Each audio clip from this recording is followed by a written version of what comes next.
One of our highlights of the week, for many the highlight of the week. We welcome Steve Bone to the microphone. How are you? You're too kind, as ever, but yeah, very well, very well. Still sniffling a little bit, as you can probably hear, but surviving. Long COVID yes. or something.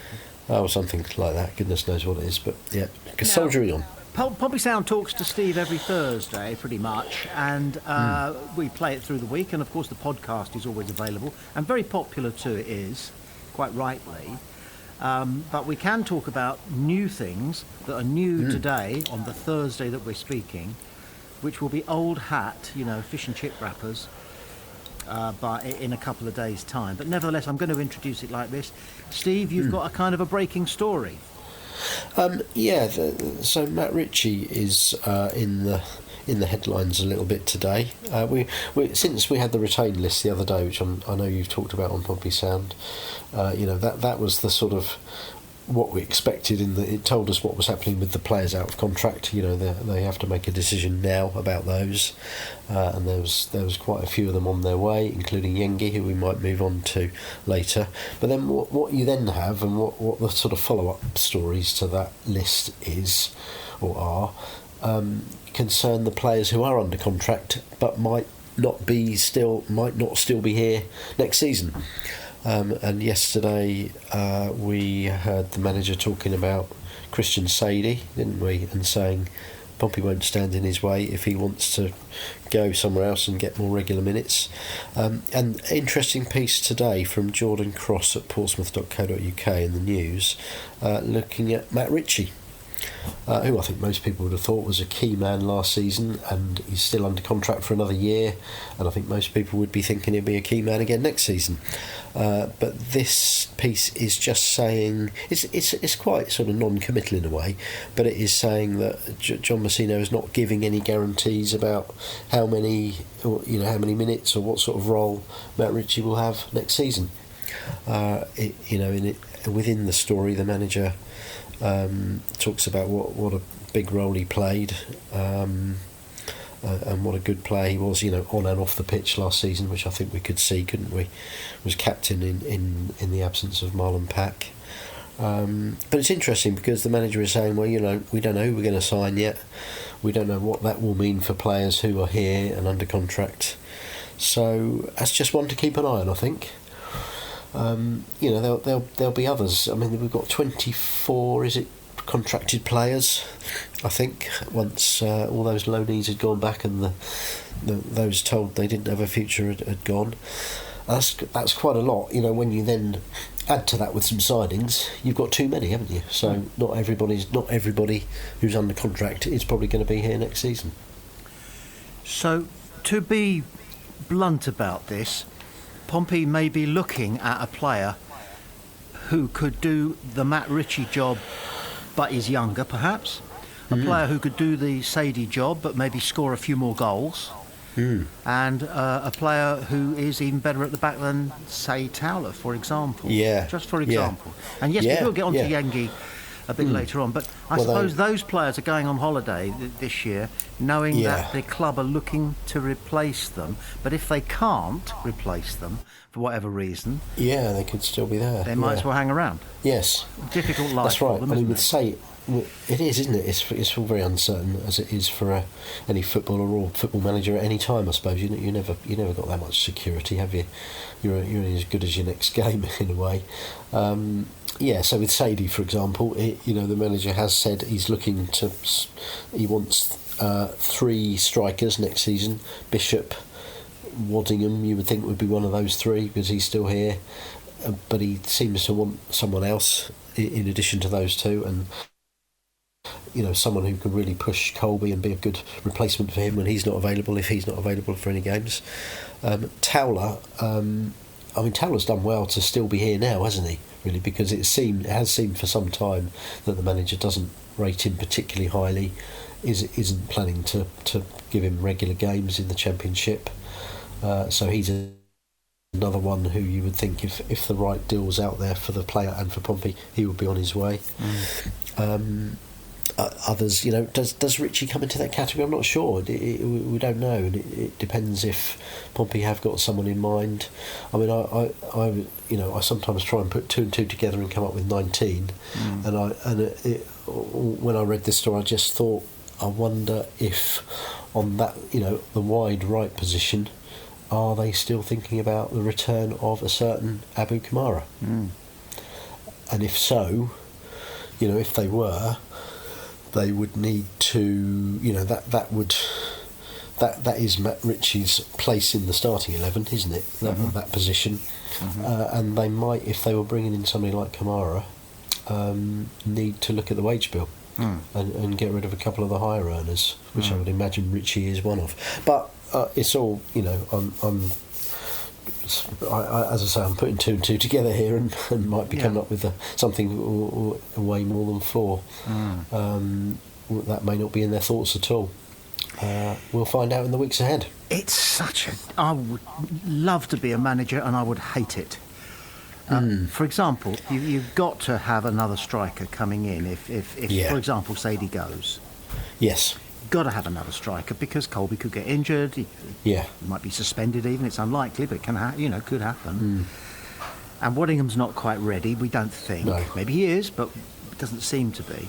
So you've got to go to a striker to bring in and say you'll be a part of the squad. You'll be a key part of the squad, but you're never going to start ahead of Colby Bishop. He's immovable. He is. He's probably the most irreplaceable player on the pitch for us. Yeah, it probably is. Yeah, and that's a difficult sort of role to sell, isn't it? Really, it is. You've got to be honest with the player, or even if you're not totally honest with the player will ask questions. The player and his agent will want to know where he's going to fit into things, especially if he's if it's a good experienced player they're looking at, someone who's played at Championship or League One level.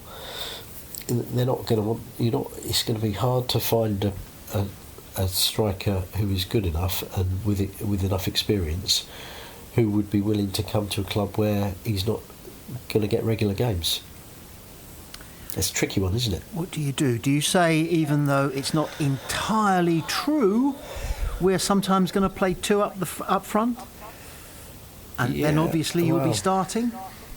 And however, I can't guarantee which games. It will depend on the opposition. It will depend on where we are in the league, what our needs are. You'll see a lot of game time, but you won't be starting ahead of Colby Bishop. Yeah, and that's probably right. There probably will be games where he wants to play 2 up front. Or he might play 2 up front all season. We don't know what's in his mind, do we? No. He has shown himself to be quite adaptable with different systems, so that might be a way around it. And I guess a lot of things change, don't they? There might be a striker out there who sees what Pompey have done last season and this season, just finished, sees how much of a role Colby Bishop has played in that, and might think to themselves, I quite fancy the challenge of going there and knocking Colby off the number 1 spot and take it. I think I could score more goals than him, and let me go there and see what I can do. That's what you want, isn't it? Ideally, you want somebody who thinks they are capable of coming in and doing that. Well, a lot of people are saying there's lots of competition for places. Yeah, a lot of people are saying there's a lot of talk about the defence and there's a lot of talk about up front. But where we're really threadbare at the moment, with Potts disappearing and Isaac's gone back to Newcastle, is midfield. A number 6, a number 8, and a number 10. Central midfield. If the season started tomorrow, it would be Dazal and Pack, wouldn't it? In central midfield. Which wouldn't be bad, actually. I'm not saying that's a bad thing. Dazal improved over the course of last season. And I think people were happy to see him extend. Did he extend his deal recently? I think he did, didn't he? He took up his option, I think, is how it worked. I don't know. I think so. Yeah, I think something like that. It was up to him to decide whether he was going to stay, and it was depending on whether we stay up. But I don't think many people think Pack will be a regular starter, either in midfield or defence. I'm certain he won't be a regular starter in defence because we've got about 5 centre halves who are all going to be wanting to play as long as they stay fit and don't trip over anything in training.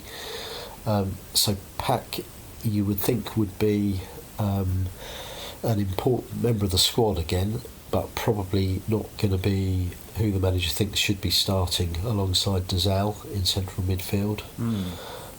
So he's certainly going to need to bring in one very good central midfield player, probably two, because as you say, we've lost Potts and Hayden, who both had plenty of game time, didn't they, over the season? Hayden in the second half of the season when he arrived. So you need two good midfield players there. We have spoken on here, haven't we, about Alex Robertson, about whether they might go back for him. Did I see somebody, I can't remember where I saw this, so forgive me for plucking it out of the air, but I saw somebody saying that Cardiff were interested in Paddy Lane, so that might be a possible swap deal, a swap plus money deal. Lane going to Cardiff and Robertson coming here, if they are going to go down the Robertson route. But yeah, I would imagine that midfield is quite a key thing on the manager's mind and Rich Hughes' mind at the moment, because there's a bit of a gap there, isn't there? I'm old enough to remember when swaps were the rage. Yeah, it was a regular thing. Everybody was swapping so-and-so for so-and-so plus £100,000. Yeah, that's right. And it was published as well. And so yes, you had this very clear statement that so-and-so and so-and-so is worth £100,000 less than the bloke who's coming in the other direction. Yeah, it's cruel, really, isn't it? It's very personal. It is, actually. Yeah. Didn't you occasionally have things of player A would go to club B, and in return the other club would get player B and a set of training kits or something like that. Well, just something to make up the value. There's an urban myth I love. I think it's an urban myth. It might be true. The very first football transfer involved a player going from something like Oldham to Walsall for 30 sheets of corrugated iron. That's a very Oldham, which they deal, needed for the well, not the grandstand. Well, the all-weather area for spectators. It's the free market, isn't it? It's the way of the world, really. You barter and you deal however you to suit your own needs and your own ends. Yeah. Just as an aside, they've just built a new football pitch round the corner from where we live. It was quite an interesting deal. Our local team used to play on a pitch that was next to a river, and they lost loads of balls in the river, which then went down out into the sea. Okay?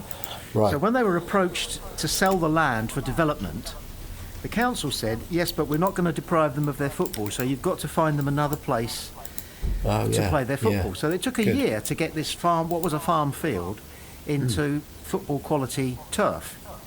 But they dug a dugout. They actually dug a 3-foot trench on the halfway line. Brilliant. Isn't that sweet? It is. Because that's what it used to be, didn't it? That's right, It was a dugout. That's right. It was a little not quite a basement, but a little area below. There are retro things about the area where I live. And I'm quite touched by them. But that really tickled me. That's good. A proper dugout.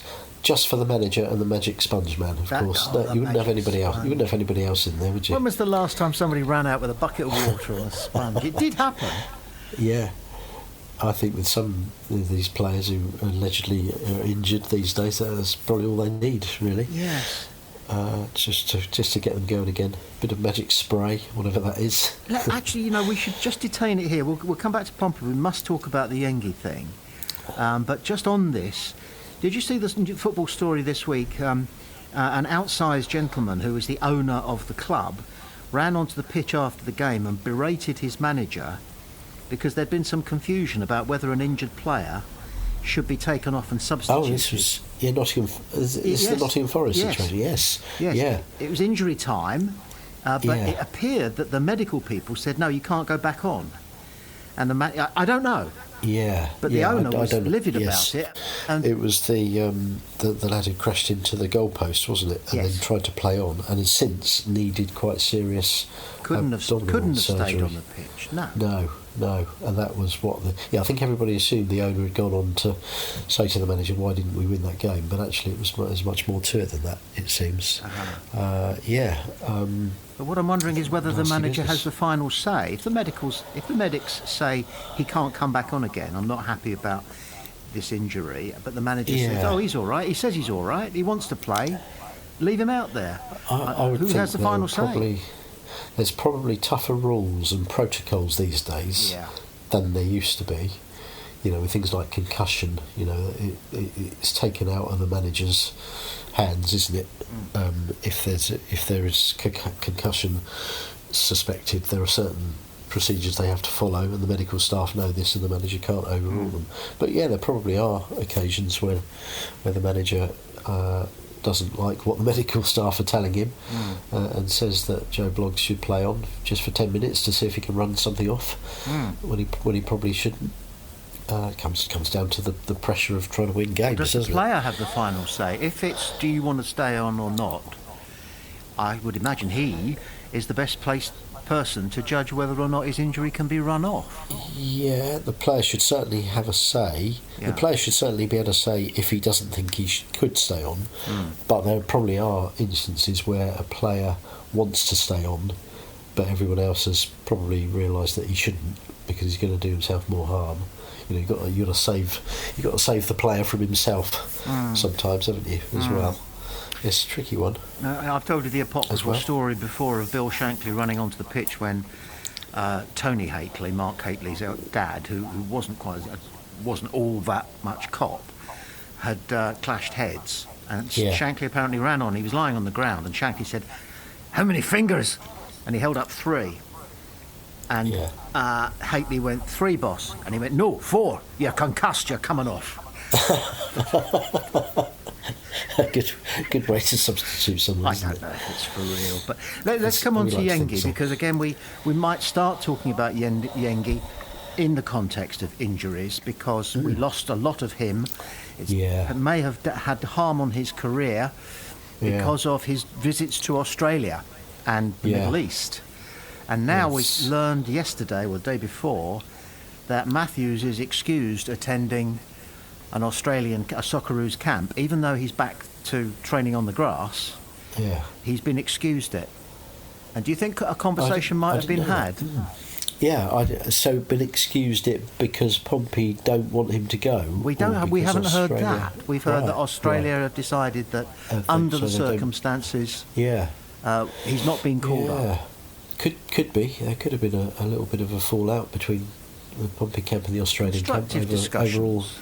Yes, put it nicely, because Yengi just had such an interrupted season, didn't he? A disrupted season, and a lot of it did seem to be issues that arose when he went away with Australia. And on one occasion, he didn't play, did he? It was a little training injury, I think, that he picked up.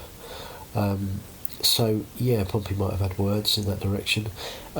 On the subject of Yengi, such a shame. I don't think it was a great surprise that they have let him go, because this season was such a disappointment compared to last season. I mean, even last season, people forget, but even last season he never had a regular run of starting games. He was always in and out of the side. He was often on the bench. He was more often than not he was on the bench, and quite often he came on and he did the trick. There were a couple of little spells in the season where he was preferred to Bishop as the starting striker, and did a good job. I think he scored 13 goals last season, which surprised me a little bit. I'd kind of forgotten he'd scored that many.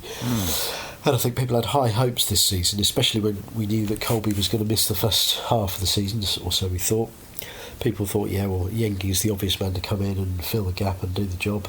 And it just never happened for him, did it? Every time he looked like he might get a run of games, he was injured. And I think a couple of times, to be blunt, the reason he wasn't getting the run of games was because the manager didn't think he was doing enough to justify being selected. Certainly the last couple of matchday squads he didn't make, did he? There were others, lone players ahead of him.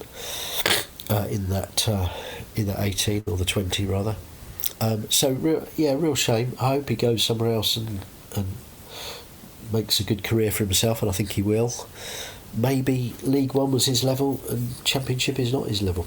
Maybe that's the. What did you think of him? What did you think were his strengths, and what did you think? As the room service guy said to George Best, where did it all go wrong? Yeah. Well, I liked his. I think from the start he was always very confident, wasn't he?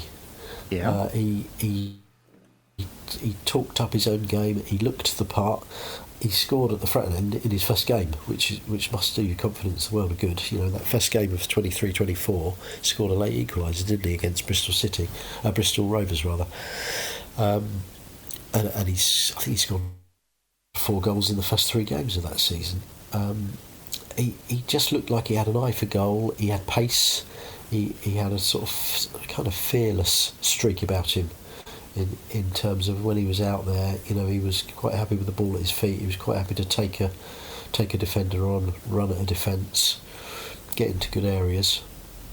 He seemed to have it all, didn't he? Charisma. All the attributes you need. Yeah, that's it. Yeah, yeah. Fans latched onto that, didn't they? And liked him and had songs about him and everything, which must have lifted him.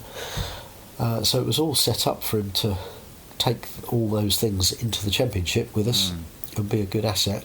Just didn't happen. You just don't know, do you? You can have all that going for you in one season, and you can lose it the following season for a variety of reasons.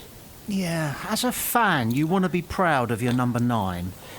You want him to be a matinee idol, as well as score a few goals. And Yengi fit that bill. John Marquis fitted that bill, I felt, as well.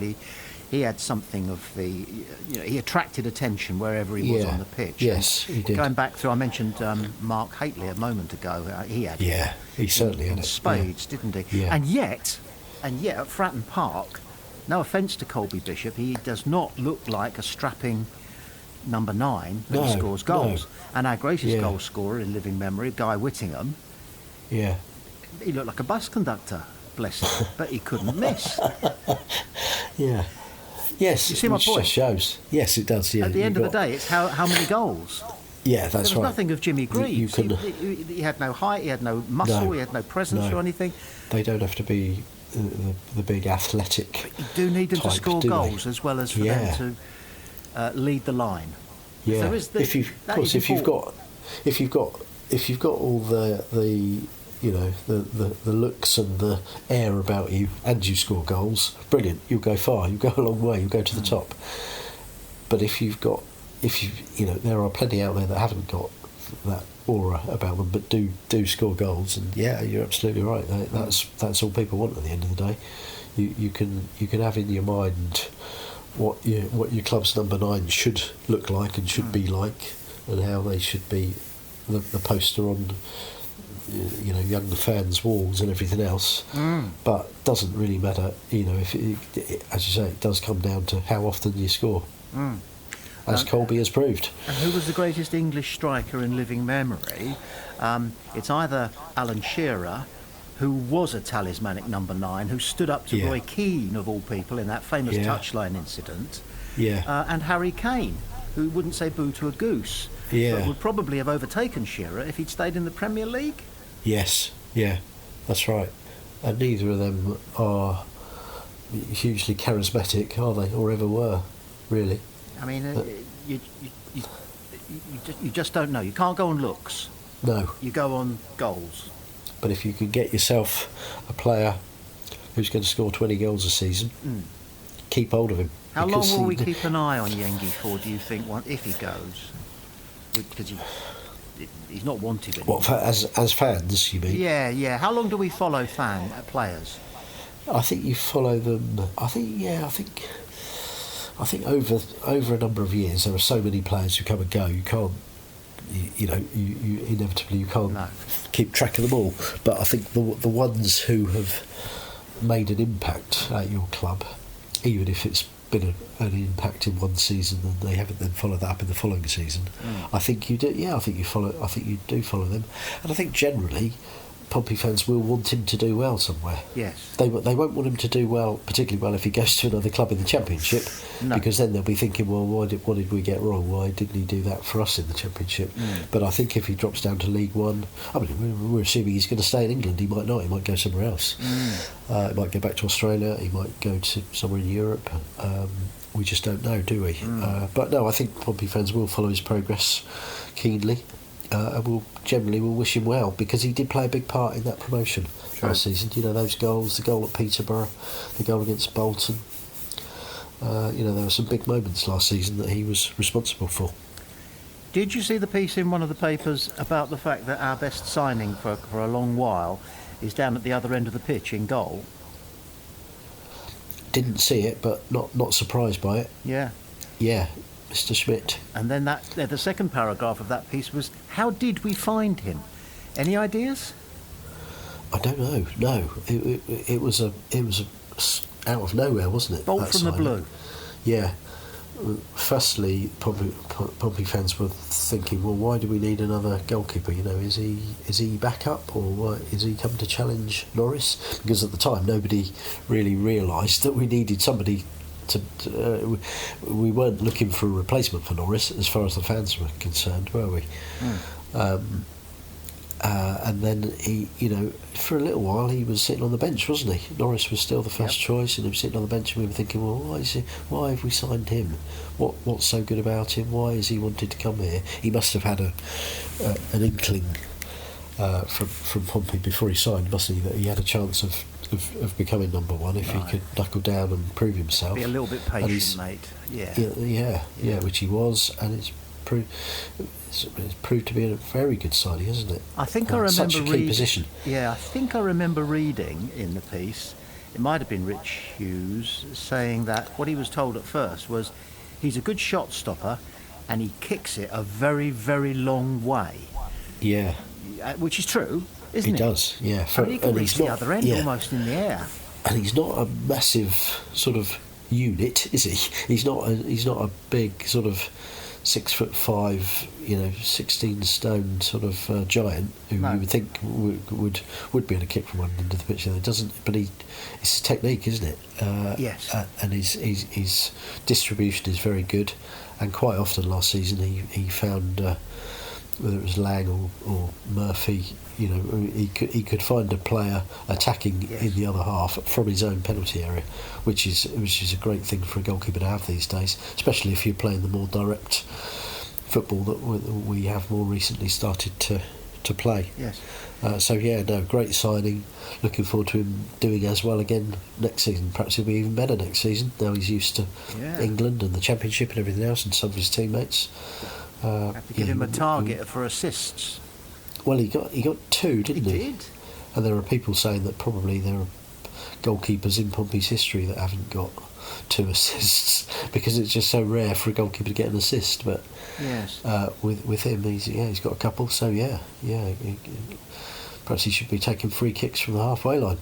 I'm surprised in this day and age of data and statistics that the assists list isn't longer, because often the goal is set up by the player who did the penultimate pass to the player who gets the assist. Yes. And yet they don't get any statistic or credit for that at all. Oh, they'll get in the newspapers. They'll say made a telling pass. Yeah. So that it's all not somebody had to do recorded was as cross it. No. Yeah, it's not recorded contribution. as a stat. Yeah, that's the problem with the assists thing, isn't it? It's harder to measure. Because I don't even know still if you win a penalty and that penalty is scored, Good do you point. get the assist? I don't know if you do you? I don't know. I mean, you should, because it's the direct act that has set up the goal, isn't it? Well, the same thing with successful passes. Sometimes players are given the ball, a 10-yard pass, back in the back line, and they give it straight back to the player who's given it to them. I'm not quite sure what that's about. Giving a player an opportunity to look up and see who he's going to pass it to, so he gets it back instantly. But does that count as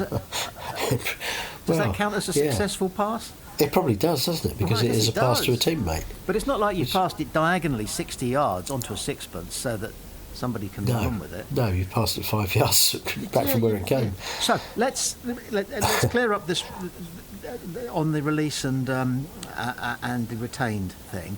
We're definitely not looking for a goalkeeper, and we're definitely not looking for a left winger. No, I don't think so. No, Murphy is the man there, isn't Who's he? his understudy now? Bramall's been let go. Yeah. Well, there's a story today that I haven't properly looked at yet, which confused me a little bit, given that Bramall was on the release list the other day. There's a story out today saying, I've got to find it now, released by Pompey, but Bramall told he may still have threatened future. So how does that work? I can understand you. I can understand that being the case with a loan player. You have to send a loan player back to his parent club at the end of the season, and you may still want to get him back. But if sorry, I'm getting interference there from a video because I've just opened a story. So this story is saying that Bramall actually could end up coming back.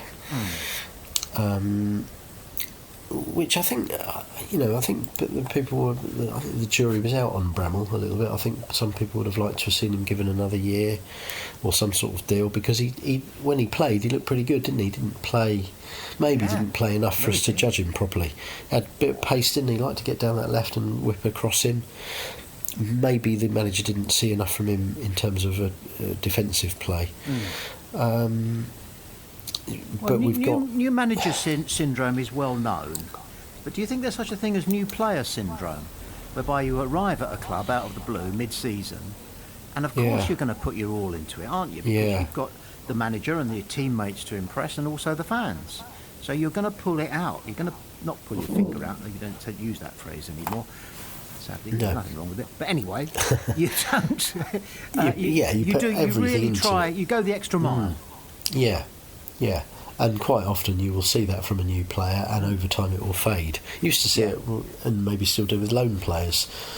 Yeah. All the time they were on loan and trying to get a deal, they were brilliant. And then when that club then signed them as a result, and it's happened with a few. I can't think of any to name off the top of my head, but there have been a few at Pompey over the years who have been brilliant loan players. We've signed them after a month or half a season or whatever, and they've never hardly got anywhere near the penalty area again. And they drop a gear.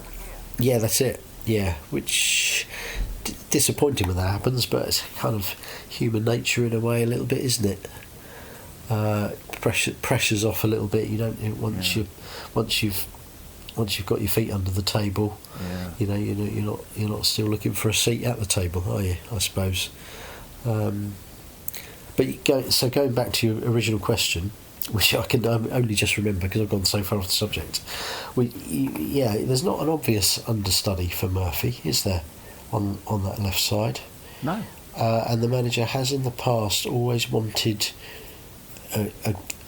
his first choice for every position in the 11 and a good understudy, hasn't he?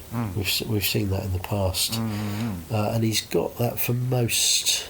He's got that at centre half at the moment. He's got it at right back. He's got it at left back because you've got Ogilvie and Farrell, which is possibly why they've let Bramall go, because they think Farrell will come on and come back fit and do a job next season. You haven't got it at the moment in midfield, and you probably haven't got it on that left wing.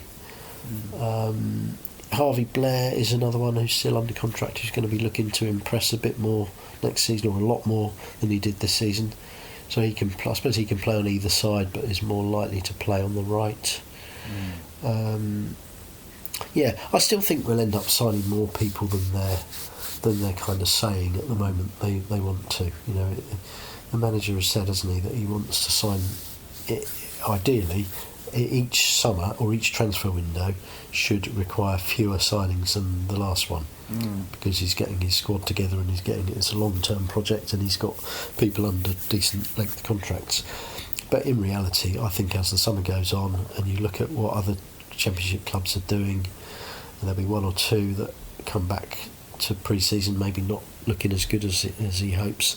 I still wouldn't be surprised if we end up signing about 6 or 8 this summer. One last question for you, and it's something that's come in from a listener. I'm going to ask you because I can't answer it. Okay, I may not be able to. When do we start calling it last season, and when do we start calling it this season? Yeah, that's a very good question. Because as I've said before, my day job is covering a lot of Sussex non-league football, and so I'm writing about a lot of different teams right up to the end of the season, and then I'm still writing about them the following week and all through the summer, and into next season. So I'm not too sure. I quite like the phrase, this, instead of saying last season, say the season that's just finished. Yeah. Okay. Just to make it clear.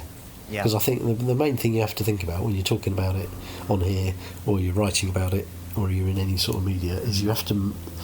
You don't want to confuse people, so make it clear. So if it needs a few more words, then say the season just finished. But I suppose while the season's still going on, while there are still playoffs and cup finals to be played, you could justifiably you could get away with this season. Yeah. Because certainly 25-26 doesn't become this season until pre-season training starts and friendlies start, I would say. Steve, next time we talk, we'll pick up on at what point do we start saying next season rather than this season. Yes, perhaps it'll be next season by the time we do, but yes. All right, great talking to you. And you.